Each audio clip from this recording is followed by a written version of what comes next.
Okay, good morning friends. चलिए आज हम लोग डिस्कस करते हैं क्लास 8 सब्जेक्ट साइंस चैप्टर 13 है। अब इस चैप्टर 13 में क्या है, जरा इसका इंट्रोडक्शन हम लोग ले लेते हैं। क्योंकि ये फिजिक्स का चैप्टर हमारा होगा, ठीक है, और फिजिक्स के बारे में आपको पहले ही बताया गया। फेयर करने में आपको प्रॉब्लम नहीं होगी कि सर फिजिक्स केमिस्ट्री बायो किस में करेंगे। तो फिजिक्स के चैप्टर आप पहले से भी जानते हैं कि जितने भी नेचुरल फेनोमेनॉन हैं ये सब हमारे फिजिक्स के चैप्टर में आते हैं, फिजिक्स की कैटेगरी में आते हैं।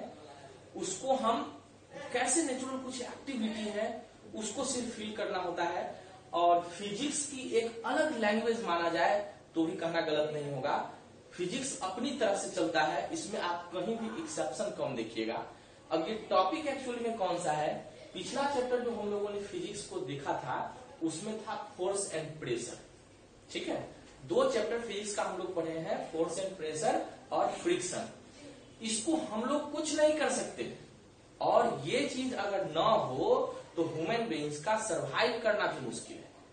अगर फोर्स ना हो, प्रेशर ना हो, हमारे बॉडी के ऊपर इन्वायरमेंटल प्रेशर ना हो, इंटरनल प्रेशर नहीं हो, तो ह्यूमन बीइंग्स को सरवाइव करना बहुत मुश्किल है, नामुमकिन है, ये खत्म हो जाएगा। उसी तरह फ्रिक्शन है, अगर फ्रिक्शन ना होता, आप जरा दोनों चैप्टर को गौर से देखिए, उसको फिर से रिकैप करके देखिए कि अगर फोर्स और प्रेशर ना हो, उसके बारे में हम जानकारी अगर नहीं लें तो आपको क्या लगता है कि उसके बिना क्या जीवन संभव है? कभी भी संभव नहीं। इतना बड़ा रोल हमारे ऊपर है। उसी तरह फ्रिक्शन का भी बहुत बड़ा रोल है। ऐसा तो है नहीं कि हम हमेशा एक ही जगह पड़े रहेंगे, फ्रिक्शन प्रोड्यूस होगा ही किसी भी फील्ड में, फ्लूइड में हो, सरफेस पे हो, एयर में हो, सब जगह हो, जिसके बारे में हम लोगों ने डिटेल्स पढ़ा भी है। कब हार्मफुल है, कब यूजफुल है, ये सब हम लोगों ने पढ़ा है। आज हम लोग एक इंपॉर्टेंट टॉपिक समझने जा रहे हैं। हम यहां से बोल रहे हैं और साउंड आप तक पहुंच रही है। आप कहेंगे कि यहाँ पे एक सिस्टम काम कर रहा है ना, टेक्नोलॉजी काम कर रहा है, लेकिन विदाउट टेक्नोलॉजी क्या ये साउंड एक जगह से दूसरे जगह पहुंचता है या नहीं पहुंचता है? बिल्कुल पहुंचता है। यही एक नेचुरल फेनोमेनॉन हम लोग को आज समझना है। अब जो चैप्टर 13 है, ये चैप्टर हमारा है साउंड। ओके, साउंड बड़ी इंपॉर्टेंट चैप्टर है ये साउंड। अगर साउंड नहीं होगा तो हम एक दूसरे की आवाज को सुन ही नहीं सकते। और साउंड प्रोड्यूस कर होना, कैसे प्रोड्यूस होता है, कैसे एक जगह से दूसरे जगह जाता है, उसका एक जगह से दूसरे जगह जाने का क्या प्रोसीजर है, किस माध्यम से जाता है। बिना किसी माध्यम के साउंड ट्रेवल नहीं कर सकता। जैसे मून पर एटमॉस्फेयर नहीं है, वहां साउंड एक जगह से हम बोलेंगे, सामने वाले को सुनाई नहीं देते। वहां कोड वर्ड में कोडिंग लैंग्वेज चलती है। लैंग्वेज में भी आप लोगों ने पढ़ा होगा, लैंग्वेज 3 टाइप्स के होते हैं, लिखित, रिटन, ओरल यानी मौखिक, और सांकेतिक यानी सिंबॉलिक। हमने किसी को कहा कि चलिए पानी दीजिए, तो सिंबॉलिक ये चीजें हो। अब हम लोग यहाँ पे देखिए, यही चीज हम लोग को समझना है, क्यों इंपॉर्टेंट है ये चैप्टर हम लोगों के लिए, क्या है इसका इन फ्यूचर इंपॉर्टेंस। आपको आज के दौर में इसका इंपॉर्टेंस समझाना और भी आसान है, क्योंकि बिना टेक्नोलॉजी के माध्यम से आप तक हमारा वॉइस नहीं पहुंच सकता। हम एक दूसरे से कम्युनिकेट नहीं कर सकते, तो हमें एक दूसरे से कम्युनिकेट करने की जरूरत है। इसके लिए साउंड को समझना, एक तो चलिए हमने नॉर्मली अपना आपस में बातचीत कर लिया, लेकिन अब तो पहले वाली जमाने है नहीं कि आपस में बातचीत कर लेंगे हो गया, और चिट्ठी पत्री से काम चला लेंगे हो गया। नहीं, आजकल तो साउंड की टेक्नोलॉजी काम करता है, और ये टेक्नोलॉजी में ह्यूमन बीइंग्स ही इन्वॉल्व होते हैं, वो अलग अलग तरह से। अगर उसमें बेसिक चीजें नहीं पढ़ेंगे, शुरुआती चीजें नहीं पढ़ेंगे, तो फिर वो कैसे पढ़ेगा, इस टेक्नोलॉजी की डेवलपमेंट कैसे होगी। इस ख्याल से भी ये चैप्टर, साउंड चैप्टर बहुत इंपॉर्टेंट है। तभी तो साउंड हमारा एक जगह से दूसरी जगह पहुंचेगा ना। आप साउंड देख रहे हो, सिर्फ हम ही बोलेंगे और साउंड प्रोड्यूस होगा। आज के समय में ऐसी भी बातें नहीं है, आज मशीन भी बोलते हैं। आप बड़े बड़े लाउड स्पीकर देख रहे हैं, सब में साउंड प्रोड्यूस होते हैं। कौन से फैक्टर हैं, कैसे वो साउंड प्रोड्यूस करता है, इन सब चीजों की बेसिक नॉलेज आपके पास होगा इस चैप्टर के फिनिश होने के बाद। और जब ये बेसिक नॉलेज आपको होगा तो नेक्स्ट जब भी अगला चैप्टर जब भी आएगा तो आप उसके डिटेल्स पढ़ते जाओगे। इन फ्यूचर आप इंजीनियर बनते हो, साइंटिस्ट बनते हो, तो साउंड कैसे इंस्ट्रूमेंट में इंप्लीमेंट होगा, कैसे ह्यूमन बीइंग की लाइफ को कंफर्टेबल बनाएगा, ये सब चीज धीरे धीरे आप समझेंगे। क्लियर? तो आप क्लियर जानते हैं कि कोई भी चैप्टर स्टार्ट हो, इंट्रोडक्शन ये बातें रही, बहुत इंपॉर्टेंट चैप्टर है। अब हम लोग सबसे पहले इस अब नोट्स बनाना शुरू करते हैं और एक एक करके एक एक पॉइंट बाय पॉइंट, ठीक है, आपको एक्सप्लेन करना शुरू करेंगे। आप चैप्टर को रीड भी करेंगे। तो सबसे फर्स्ट जो टर्म हम लोग लिख रहे हैं, आपसे अगर पूछा जाता है व्हाट इज साउंड, ओके, सबसे पहला बात साउंड क्या है, ठीक है। तो क्या लिखेंगे हम, इसका सिंपल डिफिनीशन होगा sound is a form of energy that enable us to hear. Okay, very good sentence है। Sound is a form of energy that enable us to hear. Okay, एक डेफिनेशन हम और यहाँ पे लिखेंगे, हालांकि आपके इस चैप्टर में है नहीं, वो क्वेश्चन है क्योंकि वहां भी काम आएगा, वो है व्हाट इज लाइट। ये दोनों चीज नेचुरल फिनोमेनॉन ही है। अगर लाइट नहीं होगा तो हम एक जगह से दूसरे जगह देखेंगे ही नहीं। किसी भी चीज को देखने के लिए तीन चीजों की जरूरत पड़ती है। एक तो कोई देखने वाला ऑब्जेक्ट चाहिए, दूसरा लाइट चाहिए और तीसरा हमारा आई चाहिए, है ना। अंधेरे में भी आप कुछ नहीं देख सकते हैं, आंख खराब है फिर भी नहीं देख सकते हैं, और कोई ऑब्जेक्ट ही नहीं है देखने वाला फिर भी आप नहीं देख सकते हैं। तो ये चाहिए। तो ये कहानी रही लाइट की। हम लोग इसका डिटेल्स लाइट में भी चैप्टर में करेंगे, लाइट चैप्टर में डिटेल्स इसका होगा। लेकिन अगर आपसे पूछा जाए कि लाइट क्या है, व्हाट इज लाइट, क्योंकि हमारा चैप्टर साउंड है, हम ये दोनों एक ही साथ इजीली याद हो जाते हैं, इसलिए दोनों डेफिनेशन को एक साथ में बता रहा हूं। तो sound is a form of energy that enable us to hear. तो लाइट का डेफिनेशन अगर आपसे पूछा जाए तो लाइट का डेफिनेशन बिल्कुल सही है। Light is a form of energy, देखिए दोनों सेम है, form of energy, okay, that enable us to see, that enable us to see, okay. ये दोनों डेफिनेशन एक साथ लिखने से आपका ये दोनों डेफिनेशन क्लियर हो गए। दोनों डेफिनेशन सेम है। Sound is a form of energy that enable us to hear. Sound एक ऐसा एनर्जी का फॉर्म है जो हमको सुनने में हेल्प करता है, सुनने इनेबल करता है सुनने के लिए। और लाइट की अगर बात करें तो light is a form of energy that enable us to see. एक ऐसी एनर्जी है जो किसी चीज को देखने में हमको हेल्प करता है। ये पॉइंट आप समझ गए। तो इस लाइन को आप सेम टू सेम नोट करेंगे और नेक्स्ट पॉइंट पे हम चलते हैं। आई होप आपको वीडियो साउंड भी क्लियर दिख रही होगी और आपको जो लिखा हुआ है वो भी दिख रहा है, बिल्कुल दिख रहा है, ओके। अब हम लोग आगे बढ़ते हैं। अब है कि जब तक साउंड कहीं ना कहीं से प्रोड्यूस नहीं होगा तो साउंड हम तक आएगा कैसे। कहीं ना कहीं से प्रोड्यूस होगा तभी तो साउंड आया। हम बोल रहे हैं तभी तो आप सुन रहे हैं। जब हम बोलेंगे ही नहीं तो आप सुनेंगे कहां से। तो साउंड प्रोड्यूस कहां से हुआ, ये एक एनर्जी का फॉर्म होता है। कैसे प्रोड्यूस हुआ हम लोग इस पर डिस्कस करते हैं। चलिए इसको आप सेम टू सेम नोट करिएगा, है ना। अच्छी टॉपिक है, अच्छे चैप्टर है। बहुत सारे लोग बड़े मन से नोट्स बनाते हैं और भेजते भी हैं, अच्छा भी लगता है, बहुत काम आएगा। 8 में जो भी साइंस की टॉपिक है, चैप्टर है, इन फ्यूचर भी आपको बहुत काम आने वाला है, ठीक है। तो आप इंट्रोडक्शन भली भांति समझ गए। साउंड हमारे डेली लाइफ में क्या इंपॉर्टेंस रखता है ये भी आप समझ गए। अगर आप बोलने और सुनने लायक नहीं है तो आप कंप्लीट पर्सन भी नहीं, है ना। अगर फिजिकली कहीं से भी कोई प्रॉब्लम है तो कंप्लीट पर्सन नहीं है।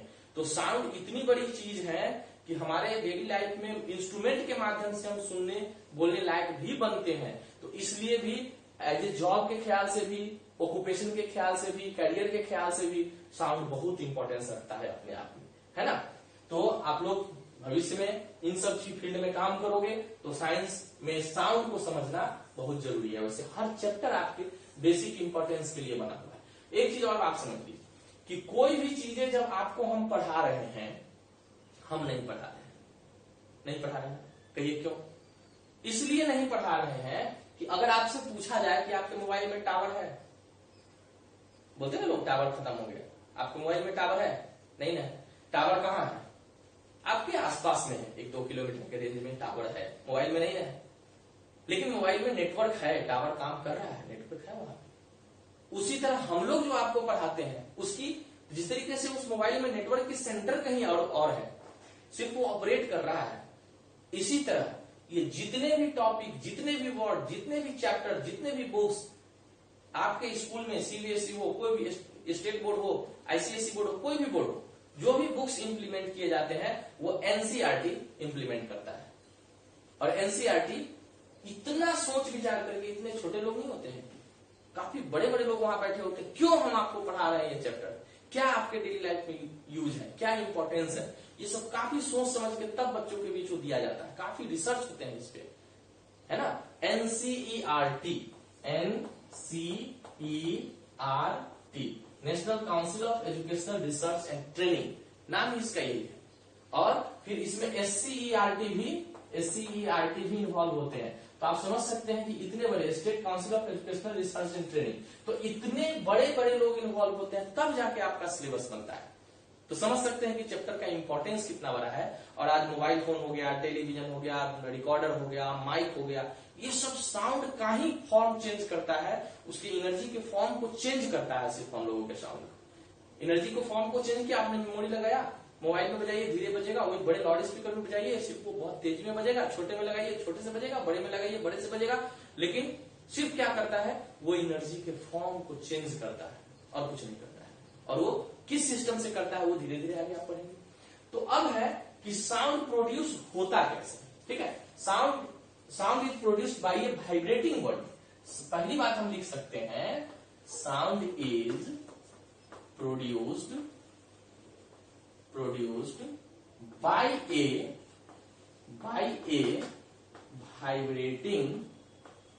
vibrating body। जब भी कोई ऑब्जेक्ट, अगर आप इसको हम जब तक ऐसे में मार रहे हैं तभी आपको साउंड सुनाई देगी। देखिए, जब तक इस पर हम कुछ टच नहीं करेंगे तब तक आपको साउंड सुनाई देने वाला नहीं है। तबला रखा हुआ है, जब तक आप उसको टच नहीं करेंगे क्या उसमें से आवाज प्रोड्यूस होगा? नहीं प्रोड्यूस होगा। तो जब तक उसमें वाइब्रेशन नहीं होगा, या हम कह सकते हैं कि sound is produced by A vibrating body. जब भी किसी बॉडी में वाइब्रेटिंग होगा तो ही वहां से साउंड प्रोड्यूस होगा, अदरवाइज वहां से साउंड प्रोड्यूस नहीं होगा। क्लियर? या हम दूसरे शब्दों में कह सकते हैं, ए वाइब्रेटिंग बॉडी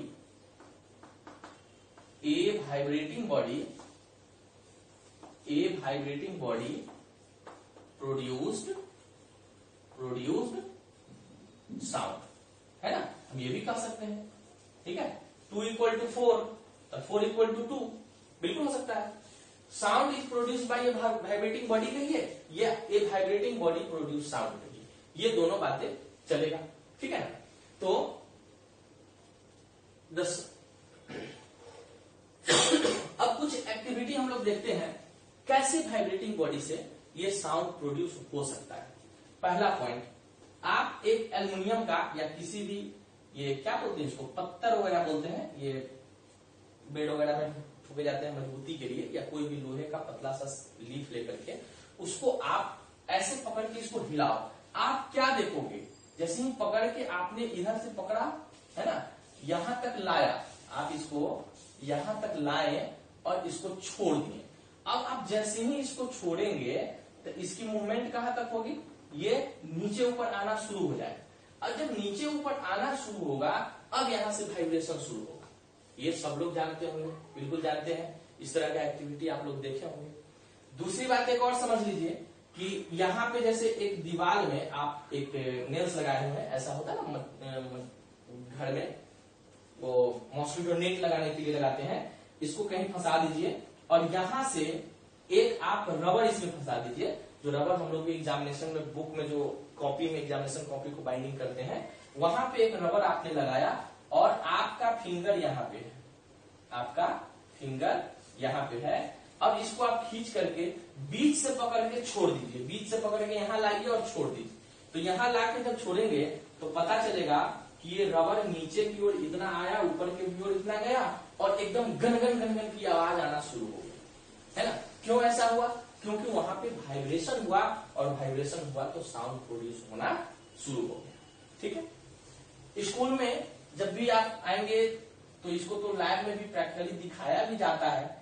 इसको फॉर्क बोलते हैं, इसको फॉर्क बोलते हैं। इस तरह की होती है और इसके कई साइज होते हैं, छोटे से लेके बड़े तक कई साइज में होते हैं। छोटा भी बड़ा भी, आपको ये बताया जाता है कि जब छोटा एम्पलीट्यूड, एम्पलीट्यूड का मतलब हुआ, अब लिखाएंगे आपको डेफिनेशन भी, ये मैक्सिमम डिस्टेंस जो होता है यहां से लेके यहां तक का जो मैक्सिमम डिस्टेंस होता है इसको हम लोग एम्पलीट्यूड कहते हैं। ठीक है, तो अगर ये फॉर्क छोटा होगा, मान लीजिए फॉर्क इतना बड़ा है तो इसका जितना साउंड प्रोड्यूस होगा और उसमें दूसरा जो फॉर्क है वो छोटा होगा, है ना, छोटा होगा, तो क्या होगा, उसके साउंड थोड़े से नॉर्मल प्रोड्यूस होगा। आप एग्जांपल देखेंगे तबला वगैरह का, तबला जो होता है ना एक इतना बड़ा होता है ऐसे ऐसे, है ना, और दूसरा होता है ना, जो इस तरीके से थोड़ा सा छोटा होता है ऐसे।